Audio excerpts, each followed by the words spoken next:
নমস্কার সকলকে, healthy and tasty কিচেনের আজকের পর্বে আমি আপনাদেরকে দেখাবো ঘরোয়া কিছু উপকরণ দিয়ে আপনারা কি করে দোকানের মতন পারফেক্ট চানাচুর বানিয়ে নেবেন।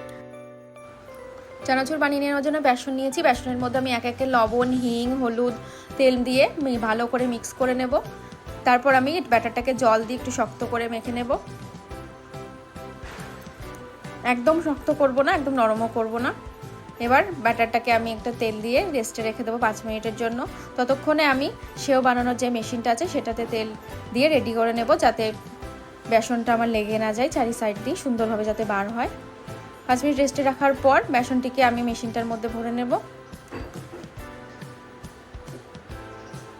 সাইডে আমি তেল গরম হতে বসিয়ে দিয়েছি। তেলটা আমার গরম হয়ে গেছে। এখন আমি সেও মেশিনের মধ্যে থেকে এভাবে ঘুরিয়ে ঘুরিয়ে সেগুলোকে কেটে নেব। সেগুলো ভেজে তুলে রেখে একই তেলের মধ্যে আমি চীনাবাদামটাকে ভেজে নিচ্ছি। তারপর আমি চানা ডালটাকে ভেজে নেব। চানা ডালটা ভেজে তুলে রেখে আমি কারি পাতা ভেজে নিচ্ছি একই তেলের মধ্যে।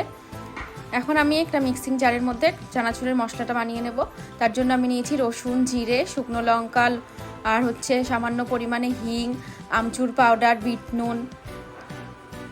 আপনারা চাইলে একটু চিনিও ব্যবহার করতে পারেন, আমি চিনিটা স্কিপ করছি। মশলাটা আমার পেস্ট করা হয়ে গেছে। এখন আমি একটা তড়কা প্যানের মধ্যে এটাকে একটু ফ্রাই করে নেব। এরপর আমি ভেজে রাখা সবগুলো উপকরণ একসাথে মিক্স করে নেব। সেগুলোকে একটু হাতের সাহায্যে ছোট করে নিচ্ছি। সমস্ত উপকরণগুলিকে আমি সুন্দর করে মিক্স করে নেব। চানা ডাল, কারি পাতা, ভেজে রাখা মশলা, বাদাম, তাহলেই আমাদের একদম পারফেক্ট দোকানের মতন চানাচুর রেডি হয়ে যাবে। আপনারা একবার হলেও এই দিওয়ালিতে এটি ট্রাই করে দেখুন। ভিডিওটি ভালো লাগলে আমাদের চ্যানেলটিকে সাবস্ক্রাইব করবেন।